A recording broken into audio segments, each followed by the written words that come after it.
अमित शाह 2 दिन के बिहार दौरे पर आ रहे हैं और शाह के दौरे से पहले बीजेपी कार्यकर्ताओं ने पूरे पटना को अमित शाह के पोस्टर से भर दिया है। वहीं रविवार को गोपालगंज में होने वाली अमित शाह की जनसभा को ऐतिहासिक बनाने के लिए बिहार बीजेपी ने पूरी ताकत झोंक दी है।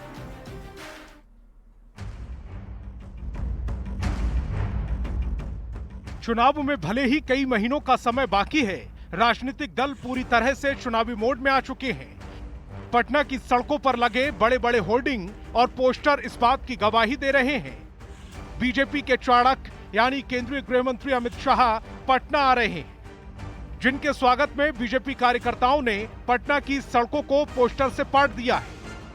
तैयारियां हैं, जो उत्साह है वो दिखाई पड़ रहा है बीजेपी कार्यालय में। बीजेपी कार्यालय में अगर देखेंगे तो पूरे पटना शहर में अमित शाह के आगमन पर जो बड़े बड़े होर्डिंग्स और पोस्टर जो हैं वो लगाए गए हैं। अमित शाह के दौरे से पहले प्रदेश अध्यक्ष दिलीप जायसवाल, बिहार प्रभारी विनोद तावड़े समेत तमाम बड़े नेताओं ने बैठक की और अमित शाह के 2 दिन के कार्यक्रम को लेकर तैयारी को अंतिम रूप दिया। पूरे बिहार के कार्यकर्ताओं में जोश और उमंग है, क्योंकि श्री अमित शाह जी राजनीति के चाणक्य माने जाते हैं और चाणक्य के धरती पर वो आ रहे हैं, तो आप समझ लीजिए कि कुछ अच्छा तो होने वाला है। अमित शाह के 2 दिवसीय दौरे को लेकर बीजेपी ही नहीं, एनडीए के कार्यकर्ताओं में भी जबरदस्त उत्साह देखा जा रहा है। 7:30 बजे के करीब यानी कुछ देर बाद अमित शाह पटना पहुंचेंगे। पटना पहुंचते ही रात 8 बजे बीजेपी की बड़ी बैठक होगी। Amit Shah BJP MP, MLA और पदाधिकारियों के साथ बैठक करेंगे और उसके बाद बीजेपी कोर कमेटी के नेताओं के साथ मंथन करेंगे। अगले दिन यानी 30 मार्च को बापू सभागार में सहकारिता विभाग की बड़ी बैठक होगी और दोपहर में अमित शाह गोपालगंज में जनसभा को संबोधित करेंगे। अमित शाह की जनसभा को ऐतिहासिक बनाने के लिए बीजेपी के कार्यकर्ता जी जान से जुट गए हैं। तक गोपालगंज के सदर विधानसभा के चनावे गांव में निमंत्रण पत्र का वितरण किया जा रहा है। हम मंत्री जी से बात करेंगे। सर, कल जनसभा है तो निमंत्रण पत्र भी लोगों को बांटा जा रहा है। कल एक प्रकार से यज्ञ है गोपालगंज में एनडीए का, भारतीय जनता पार्टी का, और यज्ञ को सफल करने के लिए लोगों को आमंत्रण करने का हम लोगों का संस्कार रहा है। तो गोपालगंज में हुई जनसभा के बाद एक बड़ी बैठक होने वाली है, जिस पर सभी की नजर है। बिहार के मुख्यमंत्री नीतीश कुमार के सरकारी आवास एक अड़े मार्ग में एनडीए नेताओं की बैठक होगी। चुनाव से पहले बिहार के सीएम नीतीश कुमार और गृह मंत्री अमित शाह की इस मुलाकात को बेहद अहम माना जा रहा है। न्यूज 18 के लिए पटना से आनंद अमृतराज और गोपालगंज से गोविंद के साथ ब्यूरो रिपोर्ट।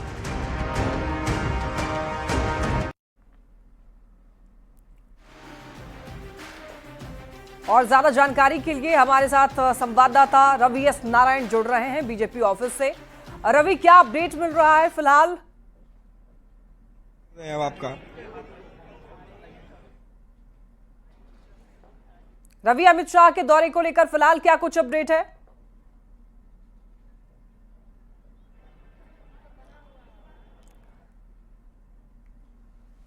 संपर्क फिलहाल नहीं हो पा रहा है रवि एस नारायण से, लेकिन आपको बताते चले तैयारियां आप देख सकते हैं किस तरीके से की गई हैं। हर जगह पूरे पटना की सड़कों पर पोस्टर्स लगाए गए हैं। एक बार फिर से संपर्क करने की कोशिश करते हैं रवि एस नारायण से।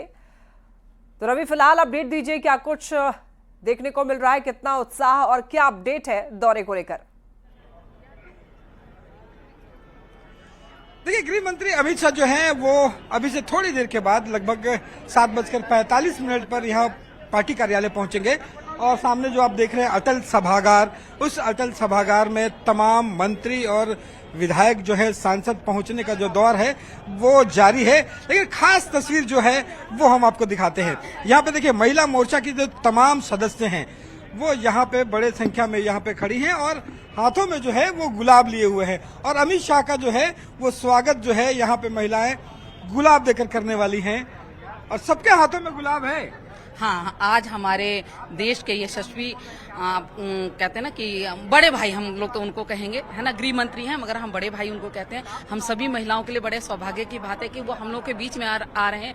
और आज आप ये जो देख रहे हैं अमित शाह जी आ रहे हैं, ये अमित शाह जी नहीं आ रहे हैं, ये हमारे हनुमान जी आ रहे हैं। उसके बाद जो है हमारे देश के यशस्वी प्रधानमंत्री जो 24 तारीख को आएंगे, ये उनसे पहले हनुमान जी का आगमन सबको होता है। गुलाब देकर के स्वागत कर रहे हैं। जी, हम कार्यकर्ताओं के लिए, महिला मोर्चा की हमारी सब बहनें हैं और हम सभी बहुत खुश हैं क्योंकि देश की आधी आबादी को जो एनडीए सरकार ने जो कुछ दिया है, नारी शक्ति वंदन अधिनियम के माध्यम से महिलाओं के लिए लोकसभा और विधानसभा का जो दरवाजा खोलने का काम किया है, तो हम सभी खुश हैं। और राजनीति के चाणक्य माने जाने वाले, राजनीति के चाणक्य माने जाते हैं और ये चाणक्य की जो है वो यहाँ पे स्वागत जो है वो किया जा रहा है। और ये क्या आभार जताया जा रहा है? सबके हाथों में गुलाब। ये हमारी खुशी है जो हम जाहिर कर रहे हैं फूल के माध्यम से। और हम बिहार में बाहर आ रही हैं, बिहार में डोर टू डोर बैंकिंग मिल जाएगा और बहुत सारी सौगात जो है हमें एक साथ मिलेगी। इससे हम लोग बहुत खुश हैं और बिहार की जनता में बहुत। और जिस ढंग से महिलाओं को, जिस ढंग से भारत सरकार ने या तमाम लोगों ने जो सशक्तिकरण का किया है, उसे लेकर के ढंग से आभार जता रहे हैं। जी बिल्कुल, बहुत आभार है। जिस तरह से मोदी जी ने हम महिलाओं के लिए 33% आरक्षण दिए हुए हैं और हर जगह पे, हर क्षेत्र पे हम लोग को पंख बना दिए हैं। समझिए तो महिला लोग को पंख मिल गया है, क्योंकि पहले क्या था, हम महिलाएं लोग अपने पति और ससुर के नाम से जाने जाते थे और आज ऐसा समय आ गया कि हम लोग अपने नाम से जाने जाते हैं। अपने नाम से जाने जाते हैं। तो जरा देखिए ये खुशी। और यहाँ पे जो तमाम महिलाएं हैं, महिला मोर्चा के तमाम जो सदस्य हैं, हाथों में फूल लेकर के, गुलाब लेकर स्वागत कर रही है और बता रही है कि जिस ढंग से महिलाओं का सशक्तिकरण हुआ है, उन्हें रिजर्वेशन मिला है, ये उनका आभार जताने का है। तो समा पूरे यहाँ पे कह सकते हैं कि इंतजार बस गृह मंत्री अमित शाह के आने का है। यहाँ तैयारियां पूरी है, तमाम जो सांसद और विधायक है वो यहाँ पे पहुंच रहे हैं। जी बिल्कुल रवि, पहले तो विधायकों और सांसदों से मुलाकात होगी, उसके बाद सीएम से भी मिलने के लिए पहुंचेंगे अमित शाह। तो ये टाइम का डिस्ट्रीब्यूशन कैसा रहने वाला है, क्या जानकारी है? देखिए अभी जो अमित शाह आएंगे, यहाँ पे लगभग 8 बजे से बैठक शुरू होगी तमाम पदाधिकारियों और सांसदों के साथ। उसके बाद कोर कमेटी की जो बैठक है वो बड़ी महत्वपूर्ण बैठक शुरू होगी। उसमें तमाम बातें, चुनावी रणनीति को लेकर के फैसला होगा, चुनाव कैसे लड़ा जाए, किस ढंग से प्रचार हो। और जो यहाँ पे कार्यकारिणी समिति बननी है प्रदेश स्तर पे, उस पर भी मुहर लगनी है। पूरे नया का नया एक टीम बनना है जो लगभग तैयार है।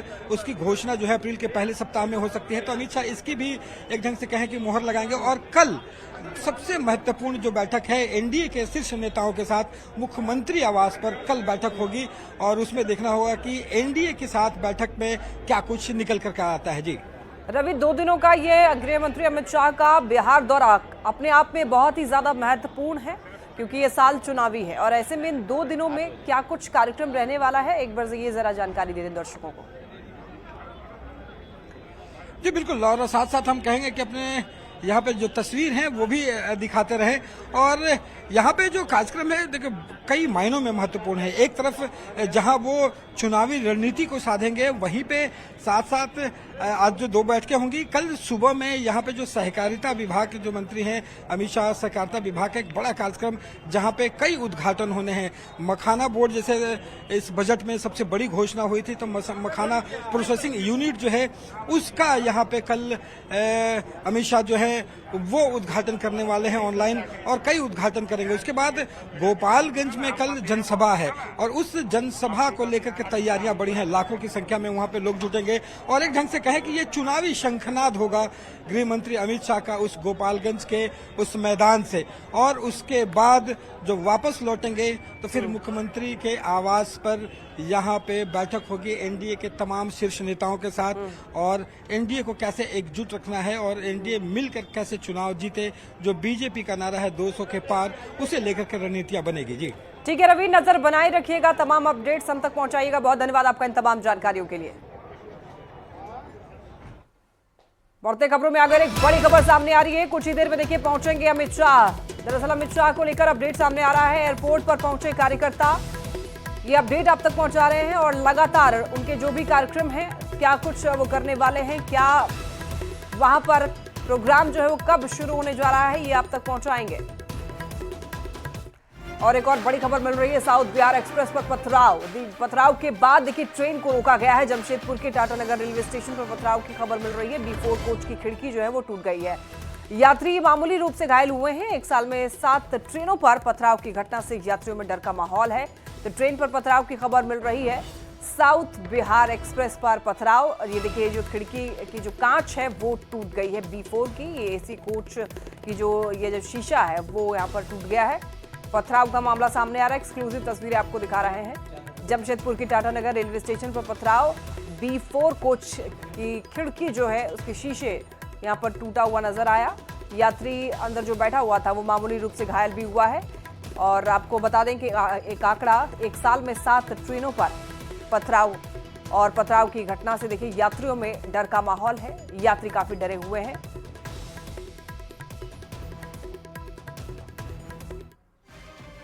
चुनावी साल में बिहार की सियासत गरमाई हुई है। बीजेपी के राष्ट्रीय अध्यक्ष JP नड्डा ने लालू राज के बुरे दौर की याद दिलाकर एक बार फिर बिहार की सियासत सुलगा दी।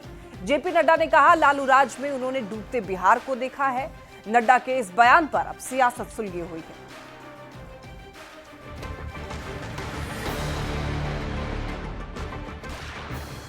बढ़ते हुए बिहार को लालू राज ने डूबता हुआ बिहार दिया। चुनावी साल में बिहार का सियासी पारा हाई। बीजेपी के राष्ट्रीय अध्यक्ष JP नड्डा ने बिहार में RJD के शासनकाल के बुरे दौर की याद दिलाकर एक बार फिर बिहार की सियासत सुलगा दी है। दिल्ली में पूर्वांचल मोर्चा ने बिहार दिवस कार्यक्रम का आयोजन किया। इस आयोजन में JP नड्डा लालू प्रसाद पर जमकर बरसे। नड्डा ने लालू प्रसाद के शासनकाल की याद दिलाते हुए कहा, लालू राज में उन्होंने डूबता बिहार देखा। नड्डा ने उस वक्त की याद दिलाई जब गाड़ी को शोरूम से निकालकर शादी में इस्तेमाल किया गया था। कि हमने बढ़ते हुए बिहार को लालू राज ने डूबता हुआ बिहार भी देखा। और मैं बड़े स्पष्ट शब्दों में कहना चाहता हूं, आप बताइए, एक समय ऐसा आया कि नहीं आया कि 5 बजे के बाद पटना शहर घूमना मुश्किल था। और मैंने वो समय भी देखा है जब किसी शोरूम से गाड़ी को निकाल करके किसी की शादी में बारात में शामिल होने का भी अनुभव। बीजेपी के राष्ट्रीय अध्यक्ष JP नड्डा के बयान पर बिहार की सियासत गर्मा गई है। नड्डा के इस बयान पर RJD और कांग्रेस ने पलटवार किया तो JDU और बीजेपी ने बयान का खुलकर समर्थन किया। JP नड्डा जी 2005 से 2025 के दौरान 60,000 के करीब हत्याएं हुई, 42,000 के करीब बलात्कार की घटनाएं हुई। बिहार में हर दिन लूट, हत्या, बलात्कार और व्यभिचार की घटनाएं हो रही हैं। फिर भी अगर आपको बिहार में बेहतर शासन दिख रहा है तो कहीं ना कहीं ये आपका दृष्टि दोष है। नीतीश के राज में झूठ का उद्योग खुला है। बिहार में डबल इंजन की सरकार है और डबल झूठ का उद्योग है। बिहार में पलायन का उद्योग है। बिहार में भ्रष्टाचार का उद्योग है। बिहार में एक चुनाव में 3 मुख्यमंत्री बनने का उद्योग है। माननीय JP नड्डा साहब ने ठीक ही कहा है। 2005 के पहले बिहार से डॉक्टर, इंजीनियर, उद्योगपति सब बिहार से पलायन कर रहे थे। बिहार अपहरण, हत्या, लूट के लिए जाना जाता था। आदरणीय नीतीश कुमार जब बिहार में आए तो बिहार की तस्वीर बदल दी। बिहार का बच्चा बच्चा जानता है कि लालू राज में क्या क्या हुआ। 15 वर्षों तक राज्य में अपराधियों का राज था। अपहरण उद्योग स्थापित हुआ और क्रिमिनलों का बोलबाला था। उस दौर को याद कर युवतियां आज भी सिर उठती हैं। उस दौर का भयावह मंजर को याद कर रोंगटे खड़े हो जाते हैं। लेकिन आज नीतीश कुमार जी के राज में अमन चैन बहाल है, कानून का राज। बिहार में चुनावी साल में एक दूसरे पर सियासी वार पलटवार का दौर जारी है। नेता प्रतिपक्ष तेजस्वी यादव बार बार बिहार में बढ़ते अपराध को लेकर सरकार पर निशाना साध रहे हैं, तो एनडीए लालू प्रसाद के शासनकाल के बुरे दौर की याद दिलाकर सियासी तपिश को और बढ़ा दे रही है। न्यूज 18 के लिए पटना से संजय कुमार के साथ ब्यूरो रिपोर्ट।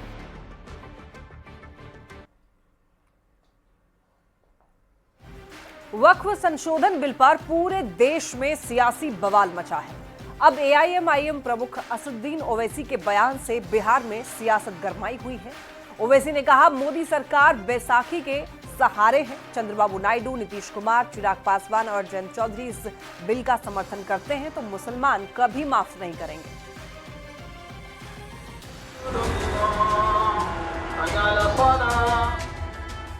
रमजान के महीने में वक्फ संशोधन बिल पर सियासत गरमाई हुई है।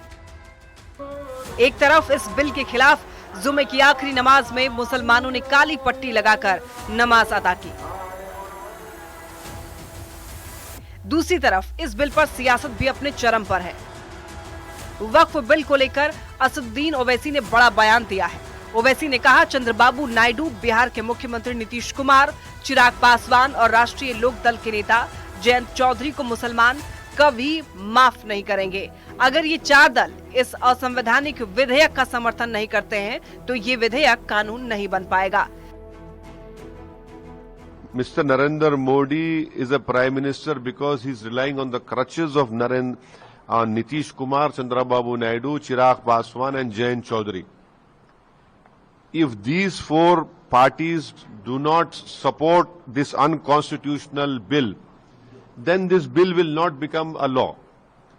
But if they support BJP, I am cautioning and warning them that Muslims will never forgive them. AIM प्रमुख असदुद्दीन ओवैसी के बयान पर LJP-RV ने जोरदार पलटवार किया। पार्टी ने ओवैसी से पूछा, वक्फ में महिलाओं को कोई अधिकार क्यों नहीं है? कुछ चंद लोग वक्फ की जमीन पर कब्जा जमाए बैठे हैं, क्या इस पर चर्चा नहीं होनी चाहिए?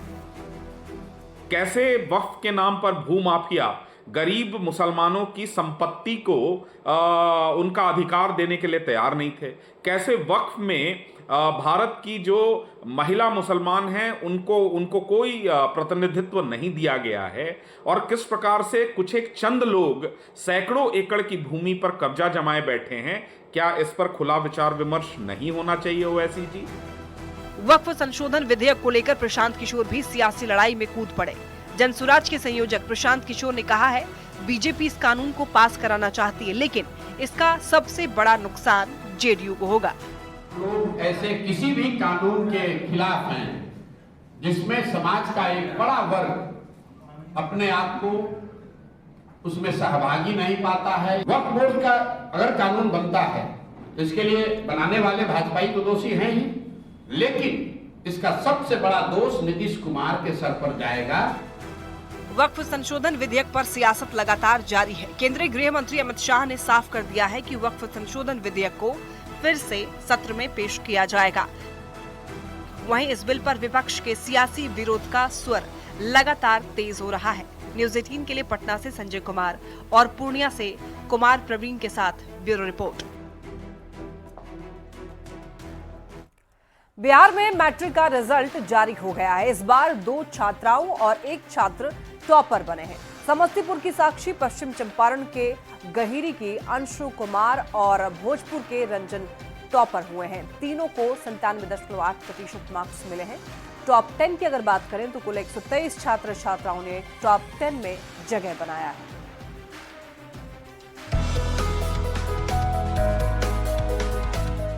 ये है समस्तीपुर के नरहन हाई स्कूल की छात्रा साक्षी। साक्षी बिहार बोर्ड के मैट्रिक परीक्षा में टॉप करने वाले 3 छात्रों में से एक है। कारपेंटर का काम करने वाले पिता की बेटी साक्षी ने मैट्रिक में टॉप कर परिवार ही नहीं बल्कि पूरे इलाके को इतराने का मौका दे दिया है। बहुत अच्छा महसूस हो रहा है, बहुत ज्यादा अच्छा। कैसे तैयारी की थी? तैयारी तो मेहनत करना पड़ता है, बहुत ज्यादा मेहनत किए तब यहाँ पे पहुँचे हैं। अब इनसे मिलिए, ये हैं आरा के रंजन वर्मा। 2023 में रंजन के पिता की मौत ने पूरे परिवार को तोड़ डाला, लेकिन रंजन की हिम्मत नहीं टूटी। पीरो अनुमंडल के हाई स्कूल अगियाओं बाजार के छात्र रंजन वर्मा ने भी बोर्ड परीक्षा में टॉप किया है।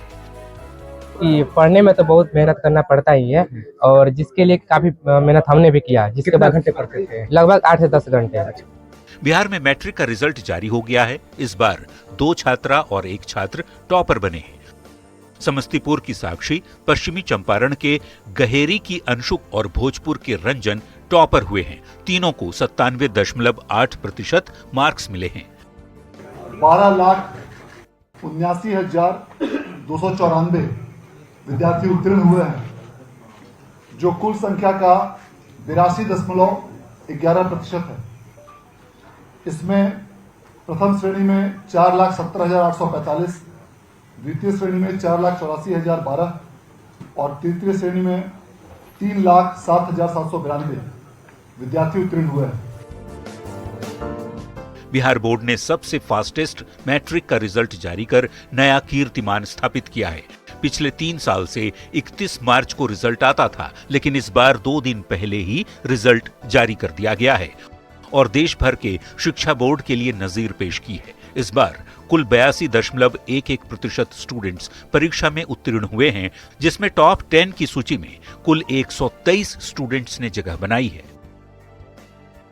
उत्तीर्ण हुए हैं, पास हुए हैं, उन सभी को दिल की गहराइयों से हम बधाई देते हैं और उम्मीद करते हैं कि आगे भी उनका भविष्य उज्जवल हो, अपनी पढ़ाई लिखाई अच्छे से करें, सरकार उनके साथ है।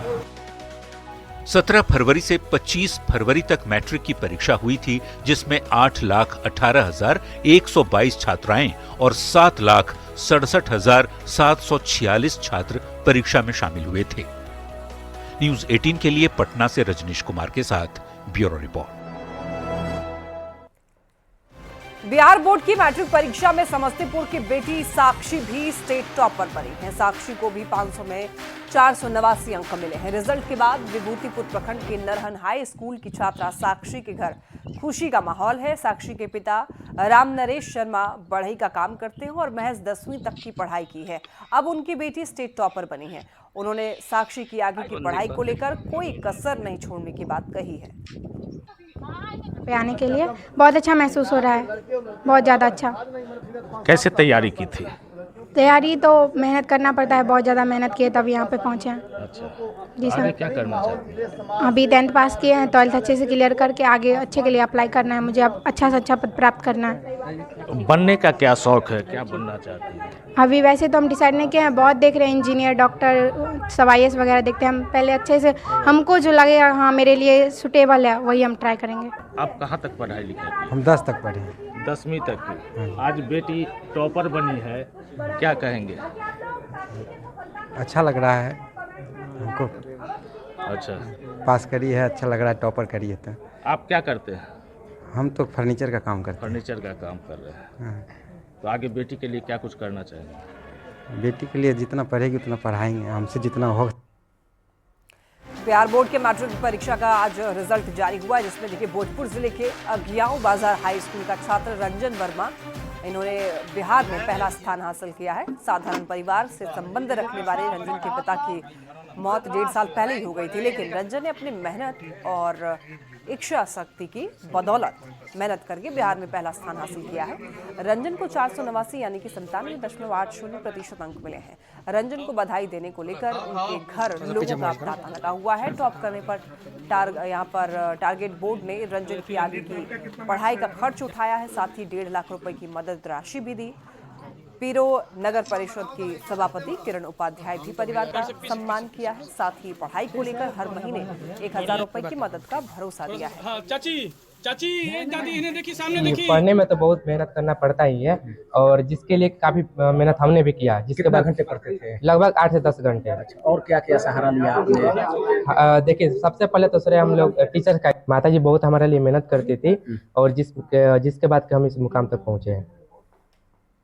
हम लोग के मैंने पूरे जिले के लिए बहुत ही अपार हर्ष की बात है और बहुत ही मन प्रफुल्लित है कि आज हमारे बीच का एक बच्चा टॉप किया है। ये बहुत ही खुशी की बात है। सही बात है कि मेहनत तो बच्चे करते हैं, लेकिन माता पिता का एक बहुत अहम भूमिका होती है बच्चों को आगे बढ़ने में, और इनके पिताजी नहीं रहे, ये बहुत दुखी की बात है। इसलिए मैं चाहूंगी कि जो कमी इनकी माता जी ने इनके लिए मैंने पूरा किया, एक पापा की कमी को, तो उनको भी बहुत जी उनका भी बहुत योगदान होगा। मैं समझ चाहूंगी मेरा भी एक छोटा सा योगदान रहेगा। मैं प्रति माह 1000 रुपए मंथली इनको बच्चे को मतलब कि जी पढ़ाई के लिए। चलिए, बच्चे के लिए सर हमने ये कहा है कि आगे की पढ़ाई का पूरा खर्चा टारगेट बोर्ड उठाएगा। जहां तक पढ़ना चाहे वहां का पूरा खर्चा टारगेट बोर्ड उठाएगा। IAS बनना चाहता है, IAS चाहे जो कुछ भी बनना हो, पूरा खर्चा इनका टारगेट बोर्ड उठाएगा। परिवार को 1 रुपया आगे खर्च करने की जरूरत नहीं है। पहले तो उम्मीद था मेरे बेटा कुछ भी करके दिखाएगा। हाँ, इतना पढ़ाई करते थे तो उम्मीद था, पहले तभी उम्मीद था जी। 1.5 साल पहले जब रंजन के पिताजी नहीं रहे, उस समय काफी कष्ट आया होगा।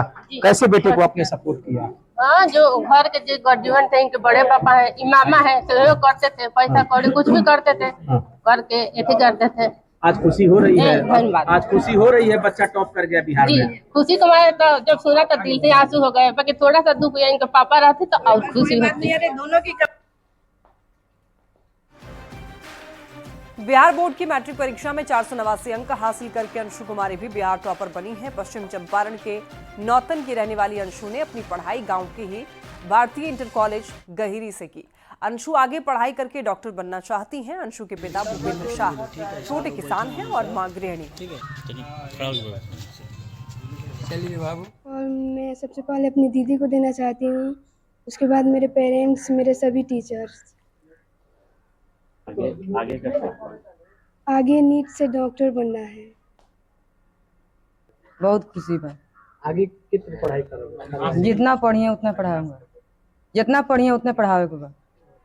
पढ़े में शुरू से कितने रही? पढ़े में तेज रही? पढ़े में बहुत अच्छा रही। और कुछ ही देर में पहुंचेंगे अमित शाह। पटना एयरपोर्ट पर बड़ी संख्या में कार्यकर्ता पहुंच चुके हैं। बीजेपी दफ्तर में भी स्वागत की भव्य तैयारी है। तमाम मंत्री और विधायक भी मौजूद हैं। बीजेपी कार्यकर्ताओं में गजब का उत्साह देखने को मिल रहा है। तो अमित शाह के स्वागत की तैयारी की जा रही है। ढोल नगाड़ी की तस्वीर आप देख पा रहे हैं टीवी स्क्रीन पर। केंद्रीय गृह मंत्री अमित शाह कुछ देर के बाद पटना पहुंचेंगे और यहां से बीजेपी कार्यालय में जाएंगे। बीजेपी कार्यालय में बैठक है, बैठक में शामिल होंगे और कल एक बड़ा कार्यक्रम है राजधानी में। पटना एयरपोर्ट पर आप देख सकते हैं जो बीजेपी के कार्यकर्ता है, खुद मंत्री नितिन नवीन, जीवन कुमार, तमाम लोग पहुंचे हुए हैं अमित शाह के स्वागत के लिए। अमित शाह लोग एकदम पूरी तैयारी के साथ हैं।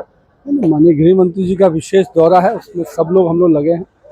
माननीय गृह मंत्री जी का आगमन बिहार वासियों के लिए, कार्यकर्ताओं के लिए उत्साह का विषय है। आपने सुना कि तमाम लोग उत्साह के साथ खड़े हैं गृह मंत्री के स्वागत के लिए। कार्यकर्ता पहुंचे हैं, बैनर झंडों के साथ पहुंचे हैं, ढोल बाजों के साथ पहुंचे हैं, क्योंकि गृह मंत्री अमित शाह आ रहे हैं और कार्यकर्ताओं में काफी उत्साह है। देख सकते हैं कि केंद्रीय गृह राज्य मंत्री नित्यानंद राय खुद पहुंचे हैं अमित शाह के स्वागत के लिए और तमाम जो बड़े नेता हैं बीजेपी की वो लगातार पटना एयरपोर्ट पहुंच रहे हैं, क्योंकि कुछ देर के बाद खुद केंद्रीय गृह मंत्री अमित शाह पटना पहुंचेंगे और यहां से बीजेपी कार्यालय के लिए रवाना होंगे। कल उनका एक बड़ा कार्यक्रम है राजधानी में और उसके बाद वो गोपालगंज जाएंगे जहां एक बड़ा कार्यक्रम रहेगा और कार्यकर्ताओं में देख सकते हैं कि कितना उत्साह है। कार्यकर्ता खुश हैं क्योंकि केंद्रीय गृह मंत्री पहुंचेंगे। हम कुछ कार्यकर्ताओं से भी बातें करेंगे। उत्साह है, बहुत बहुत उत्साह है। हमारे गृह मंत्री, सहकारिता मंत्री आ रहे हैं, हम लोग के नेता आ रहे हैं, हम लोग बहुत उत्साहित हैं और हम स्वागत करने के लिए। हम लोग स्वागत के लिए तो घरे हैं ना, पूरी टाइम दिन रात सब एक करके हम लोग सुबह से लगे। तो आपने सुना खुद मंत्री नितिन नवीन यहाँ पहुंचे थे और कार्यकर्ताओं में उत्साह है क्योंकि गृह मंत्री पहुंच रहे हैं। स्वागत करेंगे यहाँ पर, इसके बाद यहाँ से बीजेपी कार्यालय जाएंगे और एक बड़ा कार्यक्रम कल जब पटना में होगा तो वहां भी कार्यकर्ताओं का काफी उत्साह रहेगा। न्यूज़ 8 के लिए पटना से धर्मेंद्र कुमार।